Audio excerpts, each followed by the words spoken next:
This is Cornstalks and Sports Talk, your go-to Iowa-based sports show, hosted by the one and only Elliot Clough. Denim is in demand at Plato's Closet in West Ashley and North Charleston. Get cash on the spot for everything denim. Bring in your trendy and classic styles of gently used name brand denim. Get paid for your denim shorts, skirts, jackets, jeans, and more. We're looking for denim that is blue, black, or a bold color, and jeans in styles like mom jeans, bootcut, baggy, flared, and ripped. We want everything denim. Sell your denim for cash at Plato's Closet today. Plato's Closet, located in West Ashley on Sam Rittenberg Boulevard and North Charleston on Rivers Avenue. What's up, Cedar Valley, and hello to the Hawkeye State. This is Cornstalks and Sports Talk here on AM 950, KOEL, and KOEL.com. With me, Elliot Clough, at Elliot Clough on Twitter. Of course, I'm a UNI insider for Town Square Media. Really interesting stuff on this week's episode. We have the man himself from 24/7 Sports and Cyclone Alert, Nick Osen. He's joining us to talk a little bit about the Cyclones' depth chart, positions to watch, and the ISU football schedule in 2022.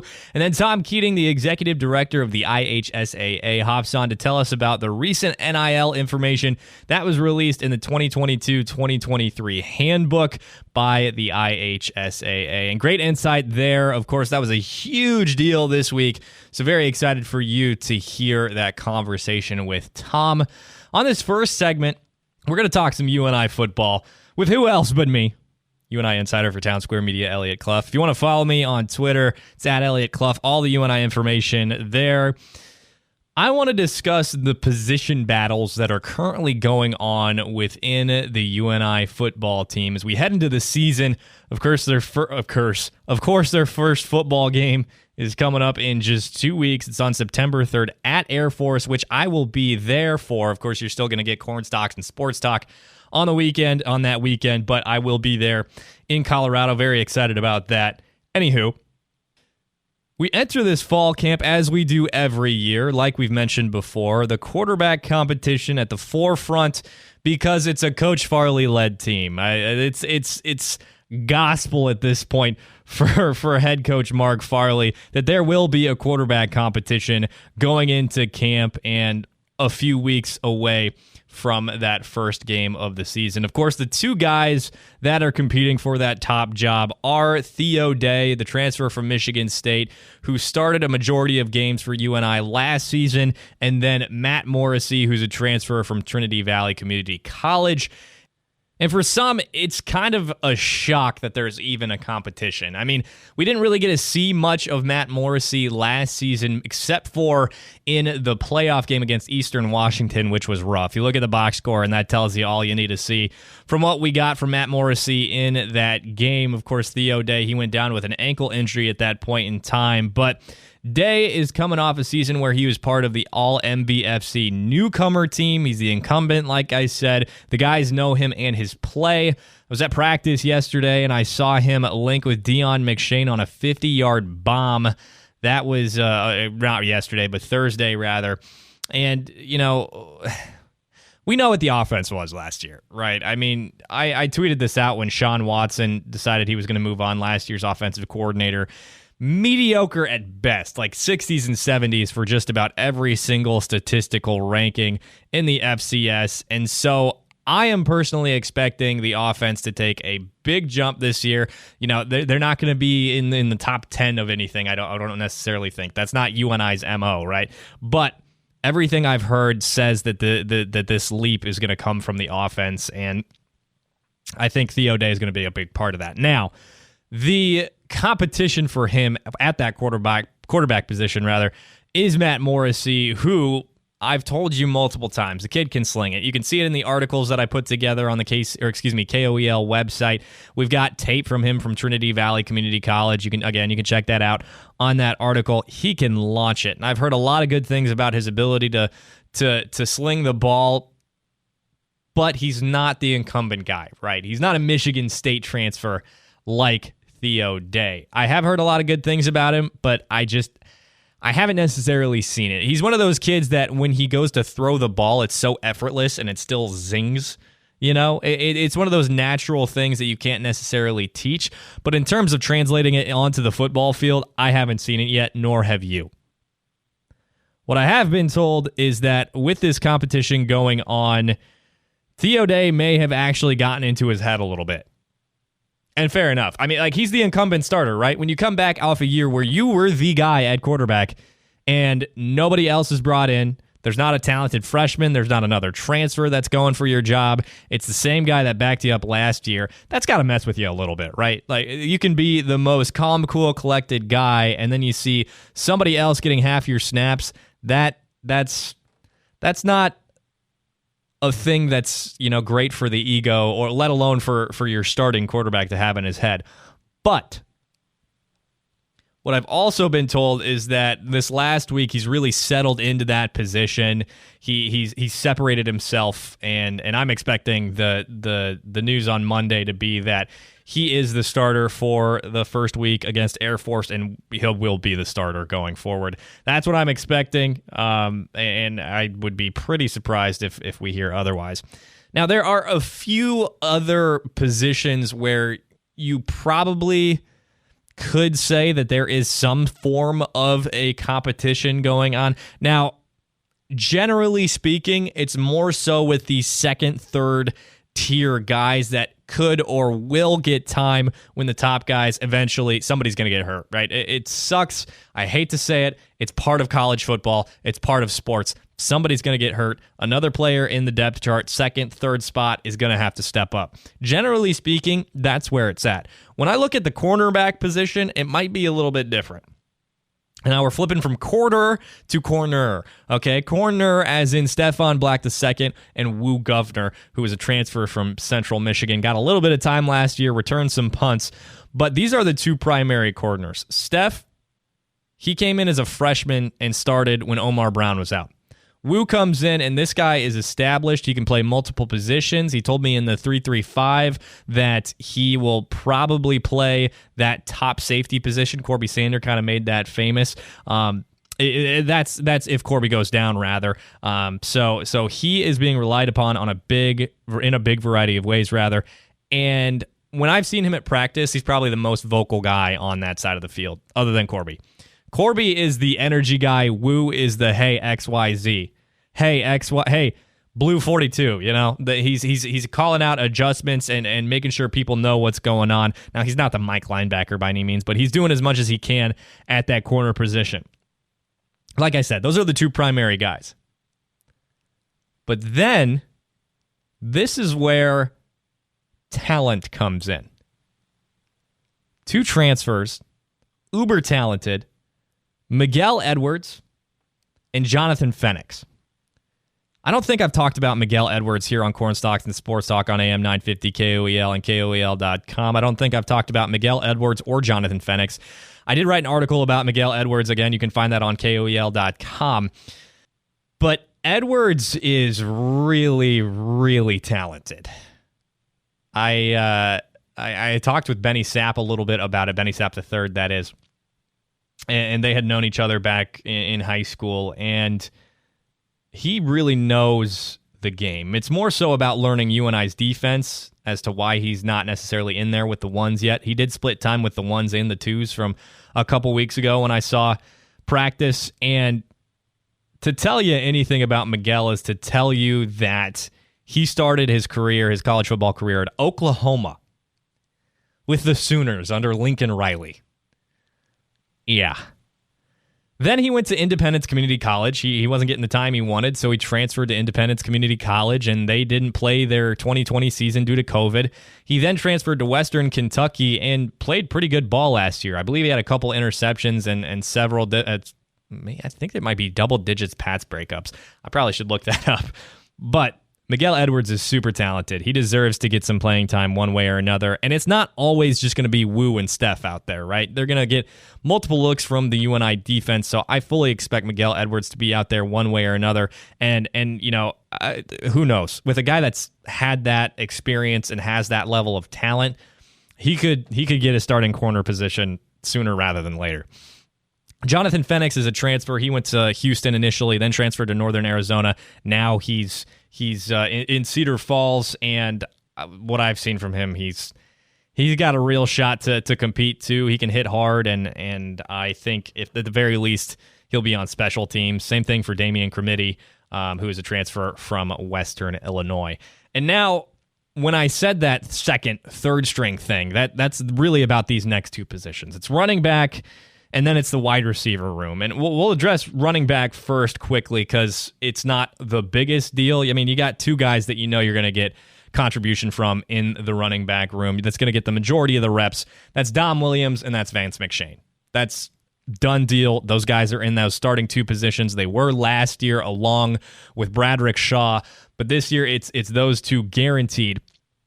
And then that third spot, I don't want to say it's up for grabs by way of rationale because Joshua Jenkins is a freshman coming in, and I don't think he's going to get a ton of time as a freshman. I think Coach Farley, he's going to get those 4 games that you can max play and still retain your red shirt, and that's going to be it. Whether it's special teams, whether it's he gets a few snaps against, I don't know, Western Illinois or St. Thomas, I wouldn't be surprised. He looks like a kid who could start, but is still a little, I don't want to use the word frail because he's still a Division I football player, right? But comparatively, he needs to put on weight. We'll just say that about Josh Jenkins. We saw him hurdle a guy in practice the other day. I believe it was another freshman, DeJuan Mack, who's very talented too. He's going to be a great defensive back in Cedar Falls. But Joshua Jenkins hurdled a guy in practice. That never happens. So that was wild. That's a guy to watch. If you haven't seen that video, again, you can see it on my Twitter page. It's at Elliot Clough, EliotClough. The next guy is Harrison Bay Bowie. He's a transfer from Eastern Illinois. I don't believe we've talked about him much either. But again, article on the KOEL website if you want to see some of his stats from that season. He played as a true freshman, and he's coming in, and he's going to be sort of that power back that the Panthers will look to. I would not be surprised if he's the guy that gets the ball in the 3rd and 1, the 4th and goal situations. He's going to pop you. Coach Farley said it. He put on pads, and he's a guy you don't want to hit. So I definitely see those two not necessarily competing, but sort of competing for that third spot in the running back room for UNI. Ultimately, I do go to Harrison Bay Bowie just for the fact that Josh Jenkins is a freshman, and I think Coach Farley sees that potential of him really gaining some weight and really being a great running back in the MVFC. And then the wide receiver room. And this is another spot where things do get interesting because we've seen so many different wide receivers play for UNI over the last couple of years. I mean, Derek Whipple got time, and towards the end of the season, I didn't even know who he was. And that's probably more telling of me than of Whipple. But this year, we know that group is absolutely freaking loaded. Those top guys, Deion McShane, Quan Hampton, are they're locked and loaded right there too. But they are a little small, so you got to complement that with some of the bigger guys. And when you start to ascend up the size of these guys, of course, like I said, Deion McShane, Quan Hampton, they are 1 and 2, 1A, 1B for that wide receiver position at UNI. Logan Wolf is more or less that number 3. Coach Farley said he's going to play. He's going to play a lot, but he is coming off multiple injuries he's had in his career at UNI. He's super talented. He's super athletic. I think he's poised for a breakout year, but you never know, right? And I don't want to peg something on him, put too much pressure on him before we actually see him play consistent snaps. Returners, Sergio Moranci, Sam Schnee, Tyson Kershaw. I was at practice, and Sam Schnee is getting a lot of reps with the ones again. I mean, he is just a guy that came in and didn't really have expectations around him. And it's like, hey, Sam Schnee, that's another catch. Hey, another catch for Sam Schnee. Hey, Sam Schnee just got another catch. He had that touchdown against Southern Illinois, which was huge. He caught a pass against Illinois State for a touchdown towards the end of that game, and Theo Day just finds him. So don't be surprised if we still see Sam Schnee, despite the fact that we're getting some FBS guys coming to Cedar Falls. And of course, DeVell Washington and Peter Udoybach and Desmond Hudson. But I'm expecting Sam Schnee to see the field, Sergio Moranci to see the field, and then Tyson Kershaw. But we can't forget these transfers, right? Udoybach is coming from being a preferred walk-on at Minnesota. And then there's Desmond Hudson, who I've heard nothing but good things about. He's a transfer from Iowa. I'm really excited to see him. He's coming off a little bit of a nagging injury that he had over the summer, and he had a great connection with Matt Morrissey in that spring football game.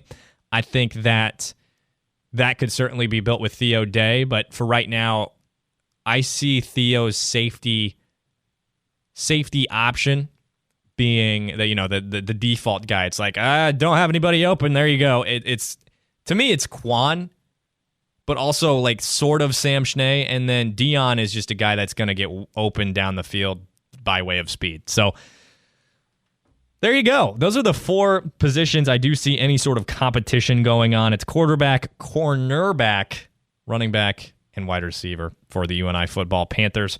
And so that'll do it for this first segment here on Corn Stalks and Sports Talk this Saturday morning. 2 weeks away from UNI football. Who's excited? Again, my name is Elliot at Elliot Clough, UNI insider for Town Square Media. Don't go anywhere. We got Nick Osen, who's a Cyclone insider for 24/7 Sports. He's joining us to talk a little Cyclone football coming up right here on Corn Stalks and Sports Talk. So last week we did a look into the Iowa Hawkeye depth chart with David Eicholt of 24/7 Sports. This week we're flipping the script here on Corn Stalks and Sports Talk on AM 950 KOEL and KOEL.com. Got Nick Osen back once again. He covers the Cyclones for 24/7 Sports. He's going to help us out a little bit with that and more today. Nick, much has been made to do about Hunter Dekkers taking over that number 1 quarterback spot, obviously filling the void that Breece Hall left. What other positions should Cyclone fans have their eyes on right now? Yeah, it's a really good general question. I think that Dekkers is obviously a name to really watch, not only being the quarterback, but kind of following up a guy like Brock Purdy. So along similar lines, kind of following up to someone that had so much success at Iowa State, I'll go to running back Breece Hall. We'll take a look at the running back room. The person that I'm actually doing a little bit of a depth chart writing for my site today. And so the player that I expect to be starting is Jirel Brock. But I think I mentioned this name to you when I was on about a month ago, true freshman Cartavius Norton. He got some buzz in the spring. I was impressed with what I had seen. And that buzz really hasn't, necessarily slowed down through fall camp and obviously doing some live ones against the defense and things like that. So I think the running back room is going to be a major strength. I'm just laughing a little bit because I was just writing about this, so that's kind of perfect timing. And then I'll go to the defense. And I remember we spoke right after I was in Dallas for Big 12 Media Days. I had this sense of confidence and, some level of being impressed with the DBs really since March and April. And then head coach Matt Campbell spoke highly of them in Dallas, and I've just kind of continued to garner that same feeling. I think that there are going to be obviously 2 starting corners in, kind of Iowa State's base defense. And I feel like I've got a fairly good idea of who that will be, but whoever it is, I know that the staff feels really good about kind of that top 4. Those 4 would be Miles Purchase, TJ Tampa, Tavon Kyle, who's been around there for a while, and then Darian Porter, who actually switched from wideout to corner this year. We got to catch up with him a little bit this week, and he spoke on the change a little bit and some of his experience. So, yeah, I would say those position groups that, fans should definitely keep an eye on are a couple deep rooms in the running back and the corners. There are obviously some young corners below those top 4. 1 or 2 will maybe get some run, but those top 4 guys, I promise, as long as they can stay healthy, will get a lot of playing time in a position group that I feel will be an area of strength in 2022. So as we're going through that depth chart, the one name I recognize there is Darian Porter. Correct me if I'm wrong, but is he the kid that was the first one to break 47 seconds in the 400 in the state of Iowa? Because that name sounds familiar to me. I know that he is known for his ridiculous speed. So if that's kind of where your mind went, then I would think so. Obviously, he got here a little bit before me, so I don't remember exactly kind of that. But yeah, he's, very well known for being at worst a top 3 speed guy on the team, maybe the fastest player.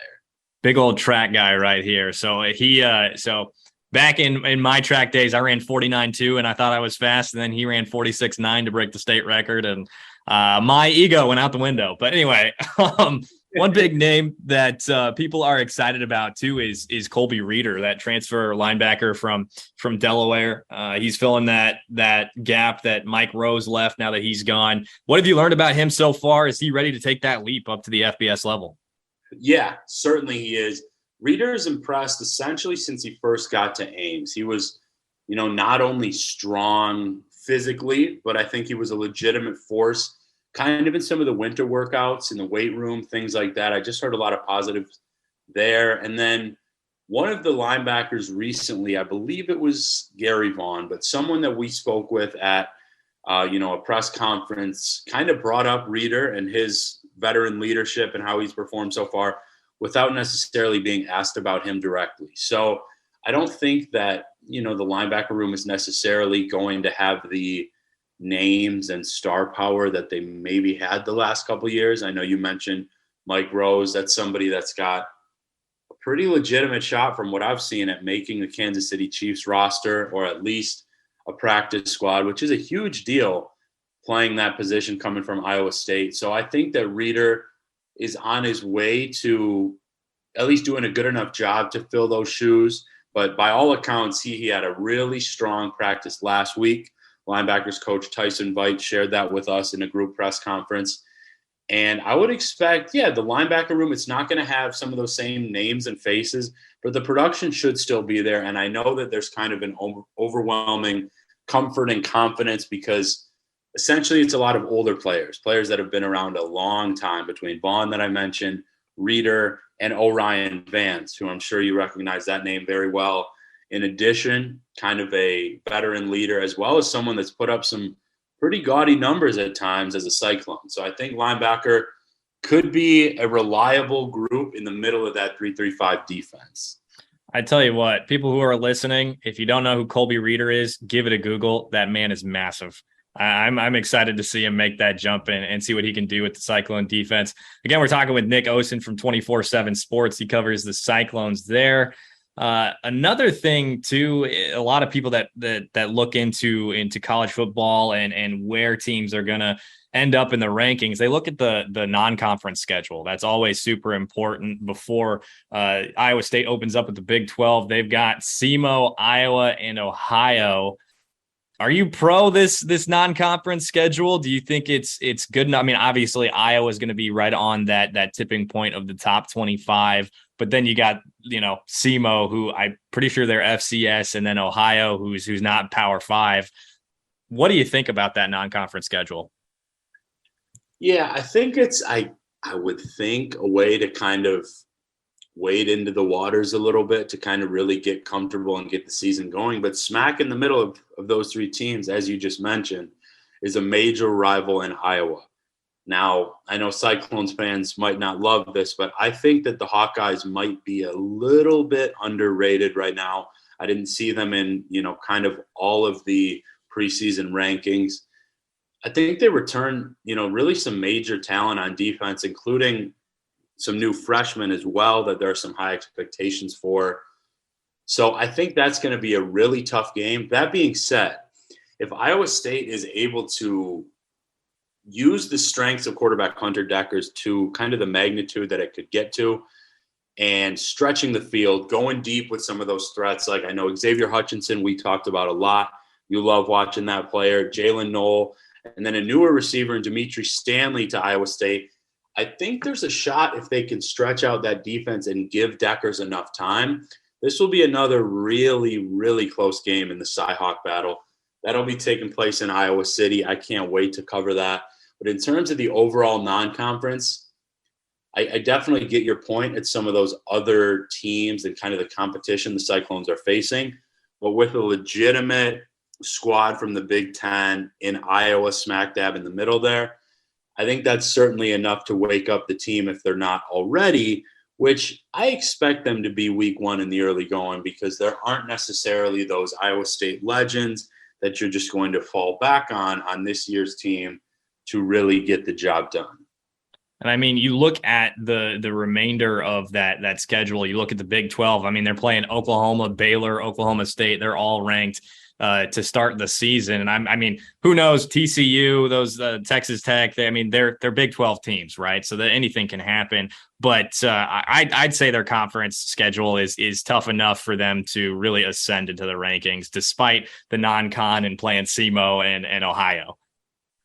Yeah, no, without a doubt. This is something that I've kind of excitedly been consistent about, because I come from, kind of Big Ten country in Illinois and Wisconsin, but the Big 12 is deep. I think that people are kind of underestimating it a little bit. I think that this year is going to be just a lot of fun in terms of the variance and competition. I'll say two teams I'm squarely high on that you mentioned, Oklahoma and Oklahoma State.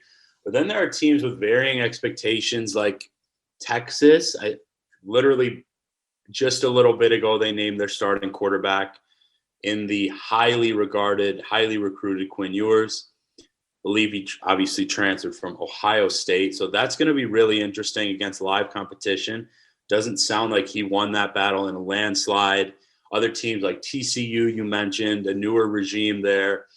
Baylor, the Cyclones get them here in Ames, and then a huge team that's kind of a rival I've learned in my little time here, Kansas State. They're getting a lot of hype in the Big 12 preseason, potential dark horse to win it. I've seen so many people kind of feel that way that I'm not even sure if they would be a dark horse anymore. But you're spot on, Elliot. The Big 12, there are not going to be a lot of cakewalks or, kind of easy games to really get those wins, which is why it's obviously imperative to take care of SEMO and Ohio expectedly. But if the Cyclones can get a win week 2 in Iowa City, watch out, because it could be a special season. I will say there's probably one cakewalk in Kansas. They're pretty bad. But anyway, we're talking with Nick Osen for 24/7 Sports here on Corn Stalks and Sports Talk on AM 950, KOEL, and KOEL.com. A little bit about the Cyclones and Iowa State football. So speaking of which, that schedule and playing some of these ranked teams, not a single AP vote for Iowa State in the AP poll. What do you think about that? I think that was just a little bit surprising, just because of Campbell's success and some of the, I'd say, star players returning on the defense. But it wasn't something that I would have expected. And I do think that there's just this feeling of kind of, we don't necessarily care what's coming from the outside or not coming in terms of national respect and kind of momentum. And I have been fairly consistent and haven't really heard anything to prove me otherwise, that the team will be legit. I've actually heard a lot of good things about the defense recently. So I think that could be kind of a major fallback point. You obviously have one of the top 30 or 40 players in the entire country in edge Will McDonald back, all Big 12, and Anthony Johnson in the kind of secondary. And then we talked about the linebackers. So I'm kind of getting to the point that I think this defense is going to surprise some people. And if Deckers can build off of his arm strength as well as kind of that intermediate accuracy, it's going to be a fun year in Ames. Last question for you, Nick, before we let you go. Talking quarterbacks, J.J. Cole, part of that 2023 class. He's moving up and getting pretty close to being a 5-star recruit on 24/7. Is there any chance to you that he would open up his recruitment because these other bigger schools are coming in with offers, maybe known as I guess blue bloods is more of a basketball term, but blue bloods when it comes to football, Ohio State or he might even have an offer from them already, Alabama, etc. Is there any chance that he opens up that commitment, or is he hard pressed to stick in with Iowa State? Yeah, it's an interesting question because of how quickly he's moved up and the hype that you mentioned. But I can tell you that I would almost say 0% chance that would happen. I think that he's 100% locked into being a Cyclone. I know that he's put in time and effort trying to recruit others on social media to this class. There are the family connections there.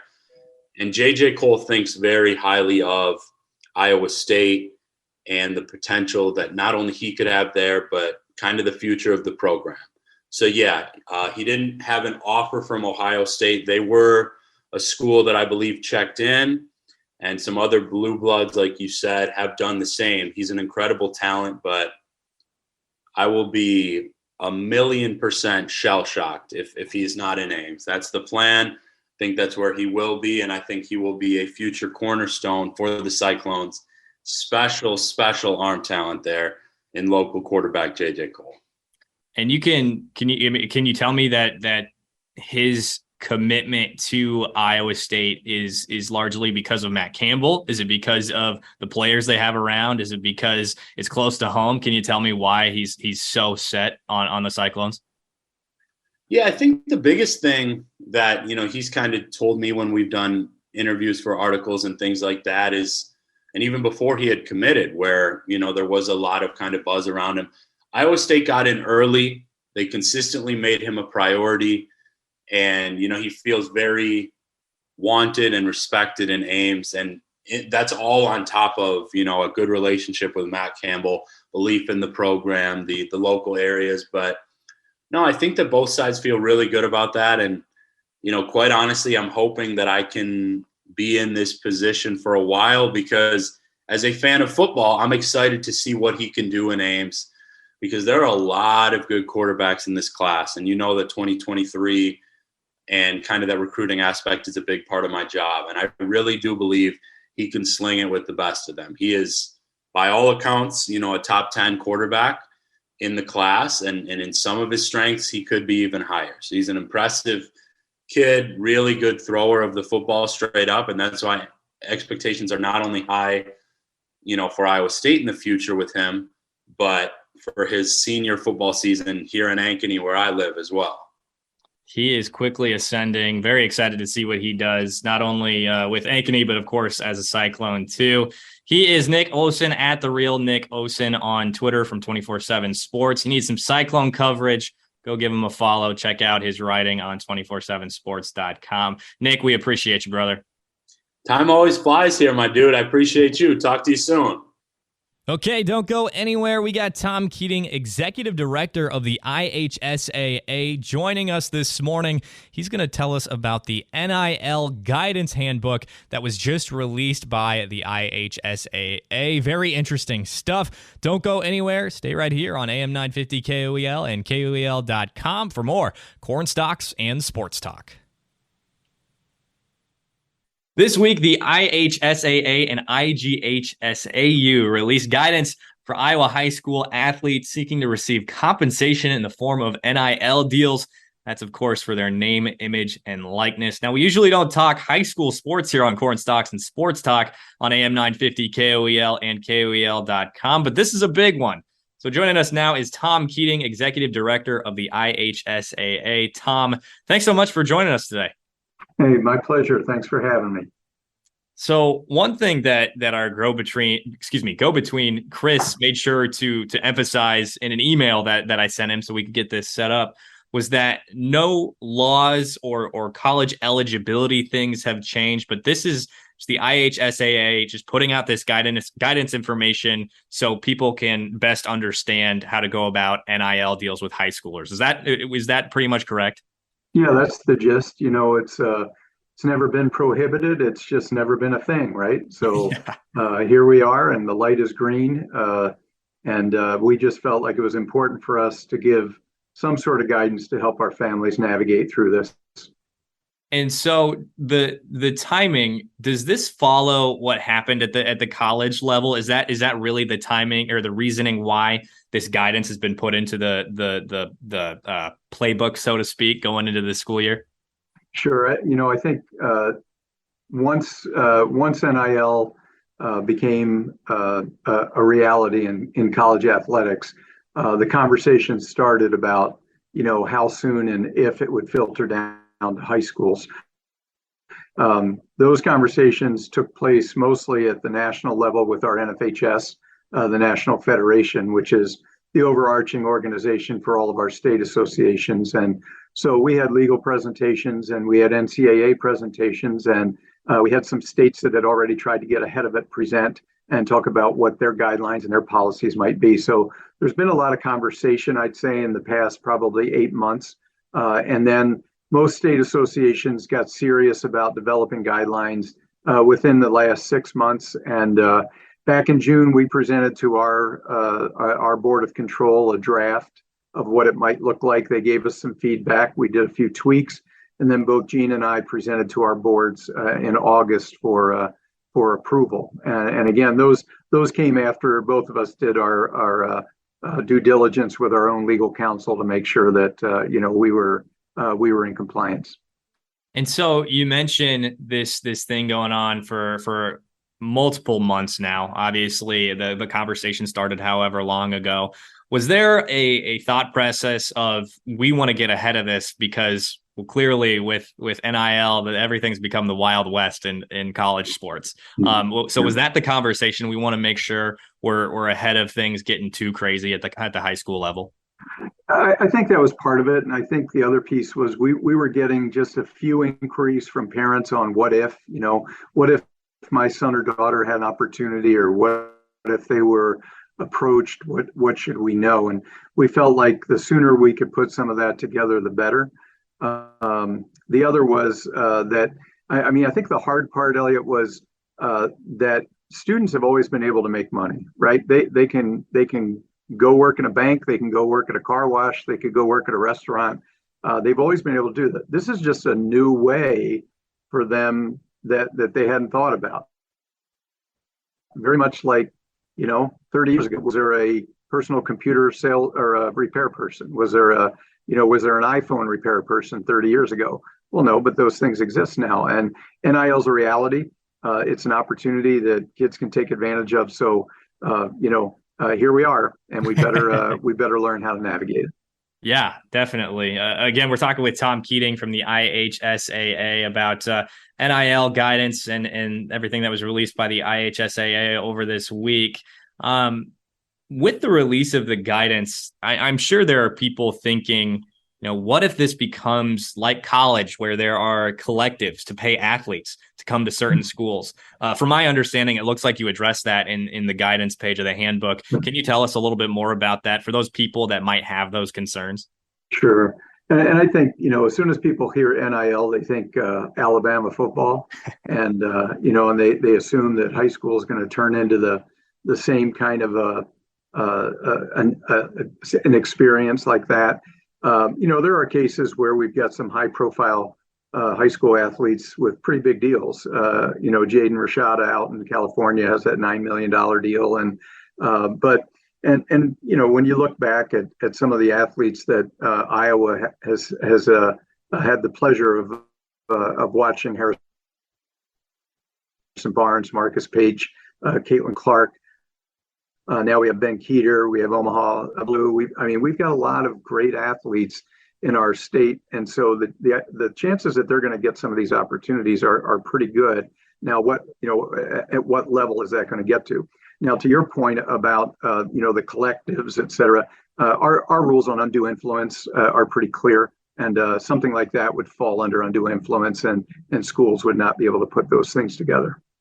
Sure. And that's more so with I know it's been started at Iowa State, at Iowa a little bit here and there, but those are definitely things that have come along with the really big programs. Mm-hmm. Necessarily, I went to OABCIG. That's probably not going to start at OABCIG. But Cooper might have had an opportunity. You never know, right? Yeah, definitely. But so Iowa is the 15th state to allow the NIL deals, at least have put forth this guidance for it. Did the IHSAA look towards some of these other states that have done it? I know you mentioned California. There's sure. Utah, New York, the sort of model that they put together. Yeah, we looked nationally through our NFHS at who's doing it. So Robert Zayas out of New York did a pretty good job of putting some guidance together. Then we look at our Section 4 and 5. Those are the states that surround us: Minnesota, the Dakotas, Nebraska, Kansas, Missouri, Indiana, Illinois, Wisconsin, Michigan. We look at them and say what, and we have conversations with them. What makes sense? What what do we want to do? And, I don't think any two policies are exactly the same because I don't think any two states look at it exactly the same way. So, but I think there are some pretty common components, and you'll see those when you look at ours and you look at theirs. Again, we're talking with Tom Keating. He's the executive director of the IHSAA. You're listening to Corn Stalks and Sports Talk here on AM 950 KOEL and KOEL.com. So what kind of impact on high school sports is the IHSAA expecting? Obviously, when you put something in the handbook, it's important. So is the hope that it'll become like what a lot of people expected the NCAA intended, participating in commercials, selling T-shirts? Is that what we're looking at here? That's what I would anticipate. And again, it's going to depend on, where are you, right? How much access do you have to those things? And, the more businesses around your school community, the more likely you are to have an opportunity. And again, what I'd say is, I don't know that, I don't know how many people understand how much money young people make off of their social media. It's already happening, right? And it's just a matter now of if it's tied to your athletic identity, then we want to make sure that you don't jeopardize any future eligibility, or you don't jeopardize your own high school eligibility. We were more in a protection mode when we put this together than we were, be careful mode. We don't want to be punitive. We don't want to be heavy-handed. We just want to say, let's make sure that you can do this without the fear that something's going to go wrong.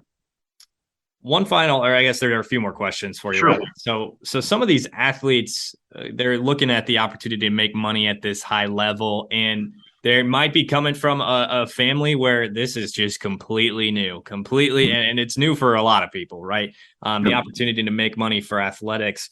Is there anywhere that they can go to seek advice, maybe other than the guidance page from Iowa's two athletic governing bodies?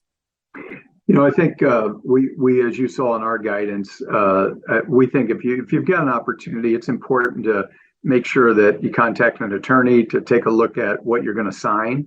Talk to some tax accountants to make sure you know what those implications are, and then make sure you're in contact with whatever overarching organization works with the college you might be considering going to, whether that's NJCAA, the NAIA, or NCAA.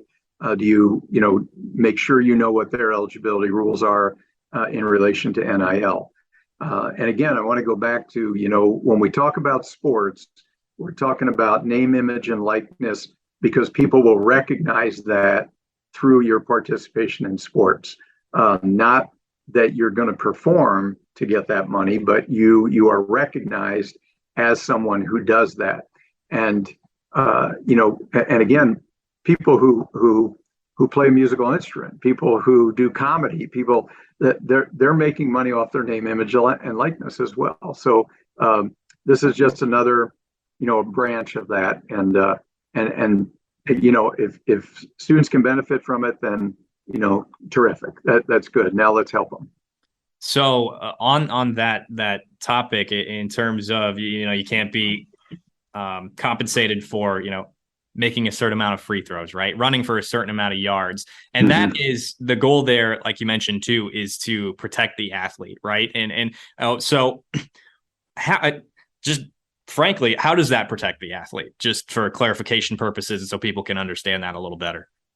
Yeah, we have an awards rule, and that rule is clear that you cannot be compensated for your physical skill. So should a high school athlete, for whatever reason, let's say in another state, because it would never happen in Iowa.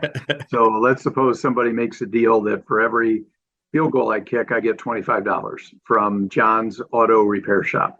And so this is the John's Auto Repair field goal kick. And will that be illegal? I mean, that would violate our awards rule. You cannot be compensated for your skill level. Now, if John's Auto Repair wants to put your picture up on a billboard, then fine. There's nothing wrong with that. That's not based on your skill. Got it. So last question for you now, Tom. Again, we're joined by executive director of the IHSAA here on Corn Stalks and Sports Talk. What were the two, three major concerns heading into putting this guidance together? And then is there anything lingering that might be at the back of your mind or maybe even at the forefront as this progresses? Because obviously I think this is a learning process for everybody involved. Yeah, I think you're right. And I think whenever you're at the beginning of something, the things you think about are, what are we not thinking about, right? What could happen that we're not anticipating? And so we know that this is going to be a little bit fluid for a while. We'll get questions from folks and we think, well, that's not addressed, and we haven't thought about that. So we better think through it and figure out a way to guide our students so that they're maintaining their eligibility both in high school and in college. So I think the big concern, if you can call it a concern, but I think the big goal for us was, if I'm an athlete or the family of an athlete, how do I know what I can do and what I can't do? So we needed to start with that. And then the second thing is, I think with concern, a little bit is, the locker room, quite frankly, that, we're high school age folks who, if I come in a locker room and I've got a $50,000 NIL deal and nobody else does that do anything in the locker room? We don't know, and I trust that our coaches and our administrators are going to be able to guide our young people through that kind of stuff. We're already seeing things, Elliot, that I'm really excited about, and that is we've got some young people using NIL to help charities and to help very worthy causes. And rather than benefiting themselves, which they very well could, they've chosen to take the path that, this is a great vehicle to help those who are in need. So there's some great opportunities. I think people are afraid of what could go wrong, but I think we also need to look at what can go right. Even you look at things like the University of Iowa hospitals and Children's Hospital and some of the benefits they're getting. And you look at some of the things that, look at what our students already do without NIL. So, games where it's, let's fight cancer tonight, and both teams are involved in that. And I think our young people are more philanthropic than people give them credit for, and maybe they'll get creative in this. But I think there's a great opportunity for them. Tom, if people have questions, where can they go? Can they submit them to you? How does that work? Sure.